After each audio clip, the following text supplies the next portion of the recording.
Good morning friends, my name is Ajit Tondwal. मैं आपका अपने YouTube channel dimension of physics में स्वागत करता हूं। आज हम शुरू करने जा रहे हैं 9th क्लास की फिजिक्स, जिसमें पहला चैप्टर है मोशन। जैसे मैंने बोर्ड पे लिखा हुआ है class 9th chapter motion.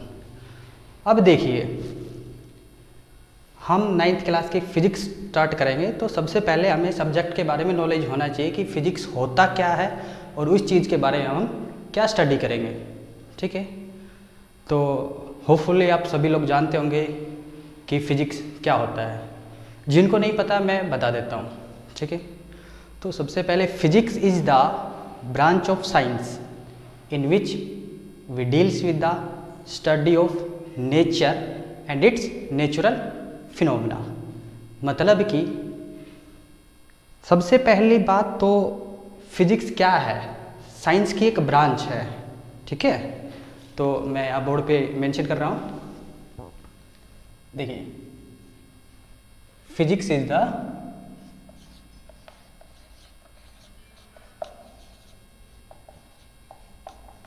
Branch of science in which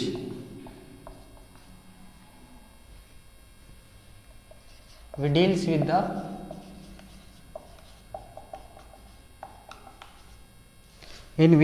deals with the study of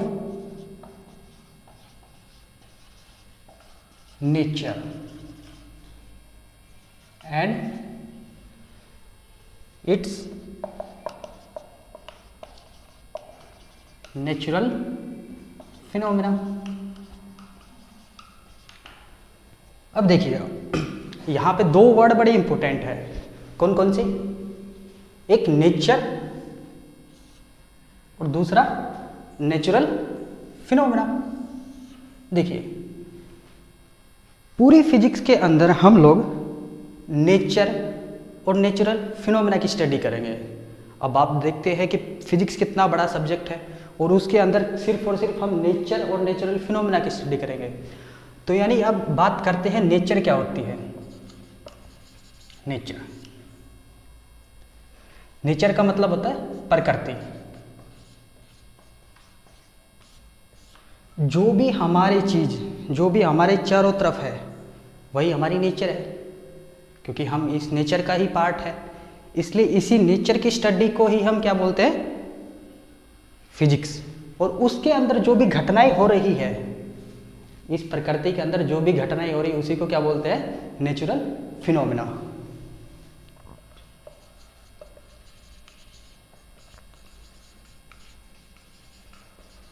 natural phenomena यानी प्राकृतिक घटनाएं। अब प्राकृतिक घटनाएं तो आप डेली देखते हो, जैसे कि सनराइज होता है, सनसेट होता है, डे नाइट रोटेशन में चल रहे हैं, थंडरिंग होती है, लाइटनिंग होती है, स्टार ट्विंकल करते हैं। काफ़ी सारी प्राकृतिक घटनाएं आप लोग देखते हो और इन्हीं सब चीज़ों की स्टडी ही करना ही क्या कहलाता है? फिजिक्स कहलाता है। इन्हीं में हम फिजिक्स में ही स्टडी करते हैं। ठीक है, अब बात करते हैं, हमारा चैप्टर आता है मोशन। ये भी फिजिक्स का ही पार्ट है। ठीक है, तो देखिए 9th क्लास में बहुत ही बेसिक तरीके से हम लोग चीज़ों को स्टडी करेंगे। अब मोशन चैप्टर को शुरुआत करने से पहले आपको कुछ चीज़ों के बारे में पता होना चाहिए, जो मैं आपको बताना चाहूँगा। मोशन, तो सबसे पहले हम स्टेट्स की बात करेंगे। States of an object.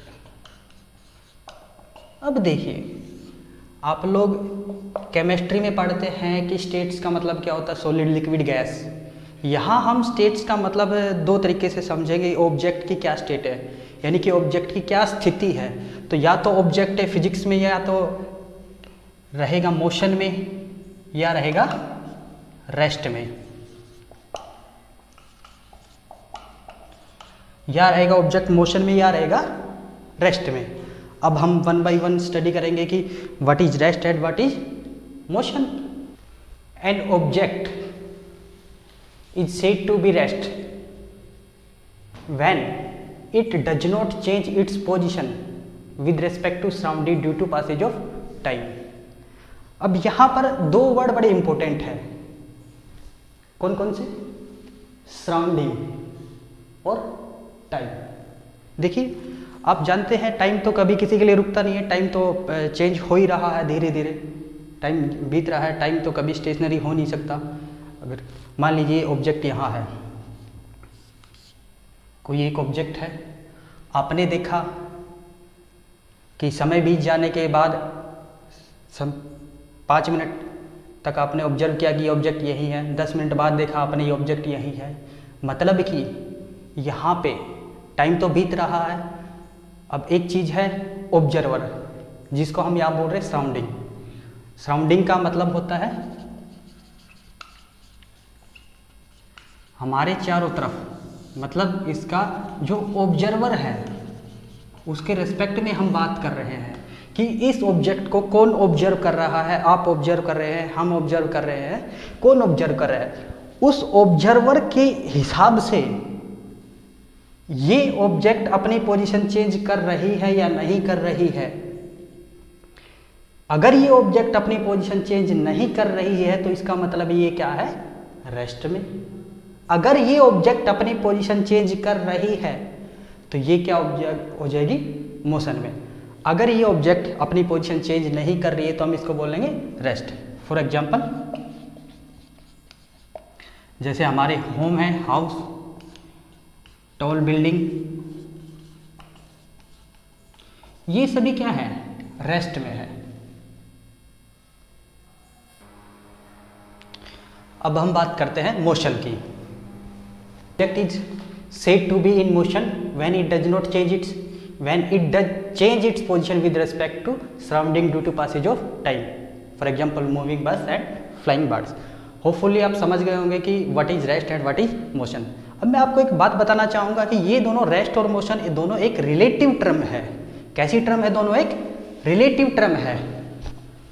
यहाँ स्पेशल नोट डाउन कर लीजिएगा कि ये दोनों कैसी एक टर्म है? रिलेटिव टर्म है।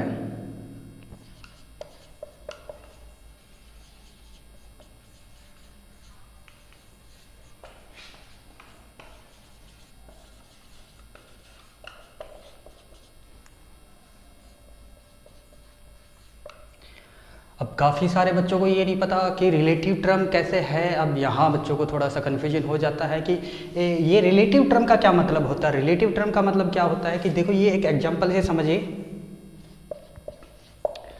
मान लीजिएगा, अब दोनों रिलेटिव टर्म कैसी है?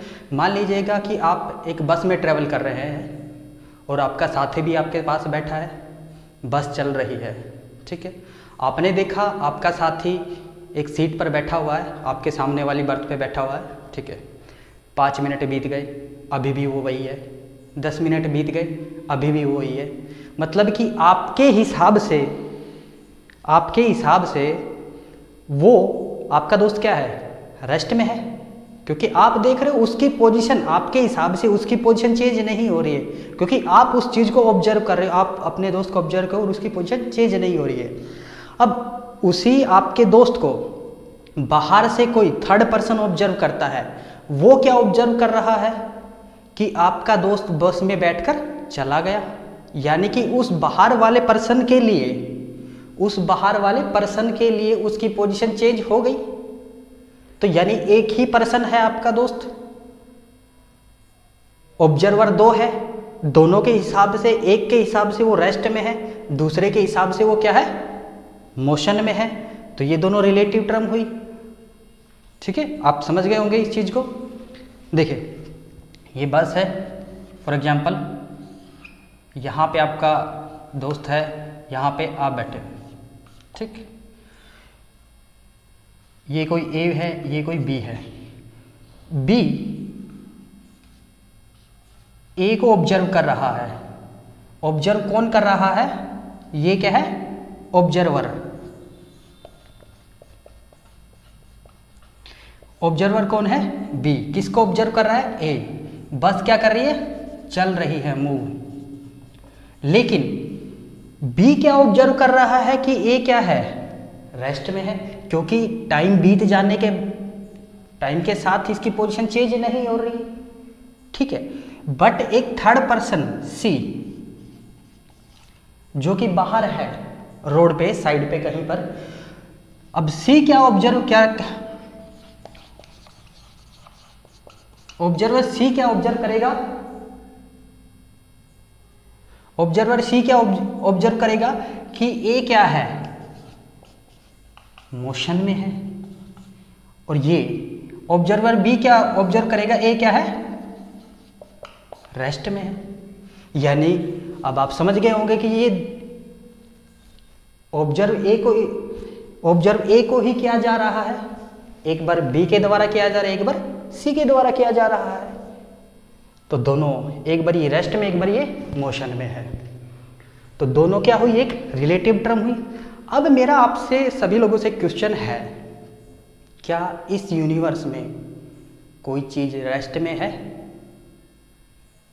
सोचिए जरा, क्योंकि फिजिक्स एक ऐसा सब्जेक्ट है जिसमें आप जितना ज़्यादा सोचोगे उतना ही आपका नॉलेज बढ़ेगा और क्यूरियोसिटी बढ़ेगा। ठीक है, तो सोच के बताइए, क्योंकि देखिए हमारी अर्थ क्या है, 24 आवर रोटेट कर रही है अपने एक्सिस पर और प्लेनेट्स के अराउंड, सन के अराउंड चक्कर लगा रही है। मतलब कि क्या है, अर्थ क्या है, मोशन में है मोशन में है ना। ठीक है, अब मान लीजिए बाहर से कोई बंदा ऑब्जर्व कर रहा है तो उसको तो सारी चीजें क्या रहे दिखेगी, मोशन में दिखेगी। तो इसका मतलब क्या हुआ, यूनिवर्सली कोई भी चीज क्या है, रेस्ट में नहीं है, एवरीथिंग इज इन मोशन। ठीक है, होपफुली आप रेस्ट और मोशन का कंसेप्ट समझ गए होंगे। अब हम बात करेंगे हमारे एक नए टॉपिक के बारे में, जिसका देखिए इस टॉपिक को मैं इसलिए ये 11th क्लास का टॉपिक रहेगा, इसलिए इसको यहाँ इसलिए डिस्कस कर रहा हूँ क्योंकि बार बार हम टर्म यूज करेंगे, फिजिकल क्वांटिटीज, ये लेंथ, मास, टाइम। आप उस समय पूछोगे कि ये चीज़ें क्या होती है, तो मैं उसको पहले ही बता देता हूँ। तो हम अभी डिस्कस करने जा रहे हैं फिजिकल क्वांटिटी। इस बात को समझिए कि हर इंसान के पास एक करेक्टरिस्टिक होता है? आप लोगों का भी एक करेक्टरिस्टिक है, जैसे कोई ज़्यादा हंसता है, कोई ज़्यादा गुस्से वाला होता है, कोई ज़्यादा बोलता है या कोई कम बोलता है। ये सभी क्या है, हम इंसानों के क्या है, करेक्टरिस्टिक है। ठीक है, तो नेचर के पास भी क्या है, करेक्टरिस्टिक है, क्योंकि फिजिक्स बेसिकली किस चीज़ की स्टडी है, फिजिक्स बेसिकली नेचर की ही स्टडी है। Thing which we sense our surrounding is component of nature. अब हम क्या चाहते हैं, ये जो नेचर के करेक्टरिस्टिक है, ये जो नेचर के करेक्टरिस्टिक है, अब हम इनको क्या करना चाहते हैं, मेजर करना चाहते हैं। अब हम इनको क्या करना चाहते हैं, मेजरमेंट करना चाहते हैं। अब यहाँ पर फिजिकल क्वांटिटी का मतलब क्या हुआ, क्वांटिटी हमारे पास 7 फंडामेंटल क्वांटिटी होती है, जो कि आप हायर 11th क्लास में जाके स्टडी करेंगे। 7 फंडामेंटल क्वांटिटी होती है, जो 2 सप्लीमेंट्री क्वांटिटी होती है। फॉर एग्जाम्पल जैसे मैं बताता हूँ, पहली है length, mass, time, temperature, luminous intensity, amount of substance, electric current. 2 हमारे पास सप्लीमेंट्री क्वांटिटी होती है, जैसे plane angle and solid angle. उन चीज़ों का आपके पास उन चीज़ों का यहाँ कोई काम नहीं है, तो हम डायरेक्ट चलते हैं। अब इन फिजिकल क्वांटिटी को हम 2 पार्ट्स में डिवाइड करते हैं। पहली आती है स्केलर और दूसरी vector quantity.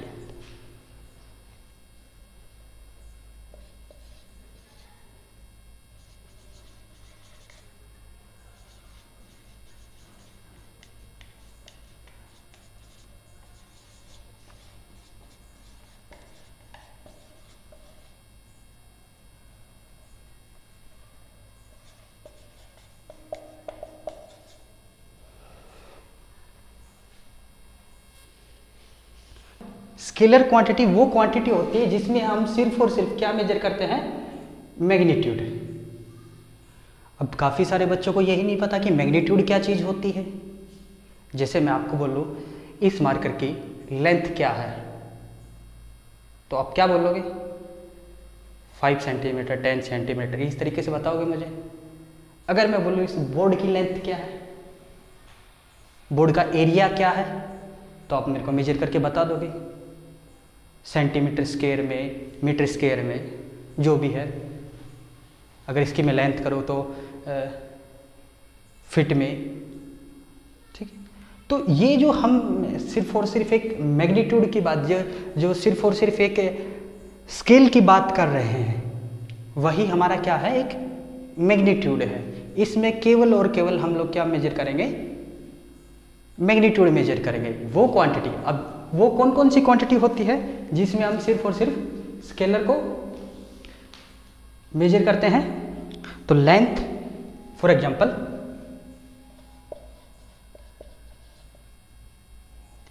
Length, mass, time, temperature, ये सभी क्या है, लेंथ, मास, टाइम, टेम्परेचर, ये क्या चीज है, ये फिजिकल क्वांटिटी है। यही वो फिजिकल क्वांटिटी है जो मैंने अभी थोड़ी देर पहले बताया था कि आपको कि ये क्या चीजें होती, ये क्या है, हमारी फिजिकल क्वांटिटीज है। ठीक है, इसीलिए इनका पहले जिक्र करना जरूरी था। तो स्केलर क्वांटिटी आप समझ गए, these are those quantity in which only magnitude measure. हम क्या मेजर करेंगे, सिर्फ और सिर्फ क्या मेजर करेंगे, magnitude, length, mass, time, temperature. अब हम बात करेंगे वेक्टर की। ये बड़ा एक इम्पोर्टेंट है, ये अपने आप में बहुत बड़ा एक टॉपिक है। आपके यहाँ जस्ट और सिर्फ एक डेफिनेशन है, आपको ये पता होना चाहिए कि इन क्वांटिटी को हम वेक्टर क्वांटिटी बोलते हैं। बाकी डिटेल में आप हायर क्लासेज में इनको स्टडी करेंगे। तो वेक्टर क्वांटिटी क्या हो गया, जैसे स्केलर में तो क्या सिर्फ और सिर्फ हम मेजर करते हैं मैग्नीट्यूड। अब वेक्टर में हम मैग्नीट्यूड के साथ साथ एक वर्ड और यू ऐड करेंगे, डायरेक्शन। ऐसी कुछ क्वांटिटी होती है जिनमें मैग्नीट्यूड के साथ साथ डायरेक्शन भी इन्वॉल्व होता है। अगर हम उनकी डायरेक्शन को इन्वॉल्व ना करें तो बड़ी दिक्कत हो जाती है, उनको मेजर नहीं किया जाता। तो कुछ क्वांटिटी ऐसी भी होती है हमारे पास जिनमें मैग्नीट्यूड के साथ साथ उनके डायरेक्शन को मेजर करना बहुत ज़रूरी हो जाता है, अदरवाइज वो क्वांटिटी हम मेजर नहीं कर पाएंगे। तो उन क्वांटिटी को हमने एक अलग सेपरेट रख दिया। उन क्वांटिटी को जिनमें मेजर करते हैं उनको क्या बोलते हैं, वेक्टर्स। तो मैं डेफिनेशन लिख देता हूँ, दीज आर दोज क्वांटिटी जिनके अंदर हम डायरेक्शन भी और मैग्नीट्यूड दोनों को मेजरमेंट करना जरूरी है। तो फॉर एग्जांपल ऐसी कौन सी क्वांटिटी है, फोर्स, वेलोसिटी।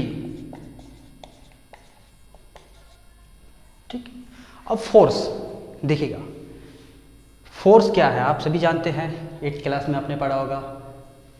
वेलोसिटी क्या है वो अभी हम इसी आगे हमारे नेक्स्ट वीडियो में आपको बताएंगे कि वेलोसिटी क्या चीज़ है। फोर्स कैसी क्वांटिटी है, वेक्टर क्वांटिटी है। इसमें डायरेक्शन का बड़ा इंपॉर्टेंट रोल है। तो ये इसमें मैग्नीट्यूड के साथ साथ डायरेक्शन भी है। अगर मैंने बोला कि 5 न्यूटन फोर्स लगाया तो आप बोलोगे किस डायरेक्शन में, डायरेक्शन जरूरी है। ठीक है, होपफुली आज का ये लेक्चर यहीं ख़त्म करते हैं। ठीक, आज हमने क्या क्या स्टडी किया, हमने फिजिक्स की डेफिनेशन बताई आपको, उसके बाद एग्जाम्पल बताई, नेचर क्या होता है, नेचुरल फिनोमेना क्या होता है, उसके बाद हमने रेस्ट और मोशन के बारे में बताया, उसके बाद हमने फिजिकल क्वांटिटी के बारे में बताया और स्केलर और वेक्टर क्वांटिटी के बारे में बताया। अब हम इन क्वांटिटी को मेजर कर रहे हैं। ठीक है, अब इन क्वांटिटी को मेजर करने के लिए हमारे पास एक सिस्टम चाहिए। भाई एक सिस्टम में ही तो मेजर करेंगे, कोई भी क्वांटिटी है उसको एक सिस्टम में मेजर करेंगे। कुछ मेजर करने के लिए एक सिस्टम बनाना चाहिए जिसको हम बोलेंगे सिस्टम ऑफ यूनिट। वो हम अपने नेक्स्ट वीडियो में हम आपको बताएंगे, उसमें डिस्कस करेंगे। उसके बाद हम डिस्टेंस, डिस्प्लेसमेंट, मोशन के टाइप से, उसके बाद स्पीड के टाइप से, वेलोसिटी के टाइप से, एक्सेलरेशन, ये बाकी सारे चैप्टर हम डिस्कस करेंगे। अब मैं आपको अपने चैनल के बारे में बताना चाहूँगा कुछ। ये हमारा चैनल है डायमेंशन ऑफ फिजिक्स। इसमें आपको NCERT के 9 to 12th क्लासेज के सभी क्लासेज की फ़िज़िक्स पढ़ाई जाएगी विद न्यूमेरिकल, और आपको यहाँ पे बहुत ही इजी लैंग्वेज में आपको सारी चीज़ें समझाई जाएगी। देखिए बुक में बहुत सारी हार्ड लैंग्वेज होती है, काफ़ी सारी बुक में तो बहुत टफ लैंग्वेज होती है जो कि बच्चों को समझ में नहीं आती है। तो मैं तो चाह रहा हूँ कि देखो बिल्कुल बेसिक लैंग्वेज में बेसिक से शुरुआत करेंगे और बिल्कुल हायर लेकर जाएंगे। ठीक, और हम ऐसा करेंगे कि भाई हर टॉपिक के बाद न्यूमेरिकल करवाएंगे, जिन टॉपिक पे न्यूमेरिकल बनते हैं उन टॉपिक पे न्यूमेरिकल करवाएंगे, और उसके साथ साथ जो भी हमारा टॉपिक होगा उस टॉपिक के बाद हम उस टॉपिक से रिलेटेड जितने भी प्रीवियस ईयर पे कहीं भी कम्पिटिटिव एग्जाम में क्वेश्चन आए होंगे वो हम सोल्व करवाएंगे। जैसे कि आईआईटी में, नीट में, पीएमटी में, एनसीईआरटी, जितने भी एसएससी, यूपीएससी, जहाँ पर भी उस टॉपिक से क्वेश्चन आए होंगे, जैसे डिस्टेंस और डिस्प्लेसमेंट आने वाला टॉपिक है आपका, तो उसमें डिस्प्लेसमेंट से जितने भी क्वेश्चन आए हैं, डिस्टेंस से जितने भी क्वेश्चन आए हैं, मोशन से, यूनिफॉर्म मोशन से, बहुत वास्ट है ये एक अपने आप में ये पार्ट है। जब आप हायर क्लासेज में जाओगे तो वहाँ जितने भी क्वेश्चन आए, हम जहाँ तक आपके लेवल से जितना भी होगा उससे सारे क्वेश्चन करवाएंगे। आपको अगर ये वीडियो अच्छी लगे हो तो please like, share and subscribe. Thanks for watching.